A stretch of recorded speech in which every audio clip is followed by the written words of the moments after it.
Mwamuzi kutoka Uholanzi Dani Makelele amepangwa kuchezesha mchezo wa ligi ya mabingwa Ulaya UEFA Champions League kesho kutwa Jumatano kati ya Atletico Madrid dhidi ya klabu ya Arsenal, huku akiwa na kumbukumbu nzuri kwa upande wa Wahispania hao Atletico.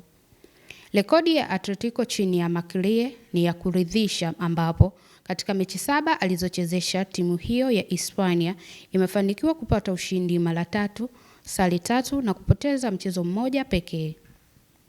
Mashabiki wa soka hawatasahau mechi ya kukumbukwa zaidi aliyowahi kuchezesha mwamuzi huyo mwaka 2020 pale Atletico ilipoishangaza dunia kwa kuibuka na ushindi wa goli 3-2 dhidi ya Liverpool ndani ya uwanja wa Anfield na kutinga hatua ya robo finali. Unadhani uwepo wa mwamuzi Makelele utakuwa na ishara nyingine ya mafanikio kwa vijana wa Diego Simeone mbele ya Arsenal kesho kutwa Jumatano?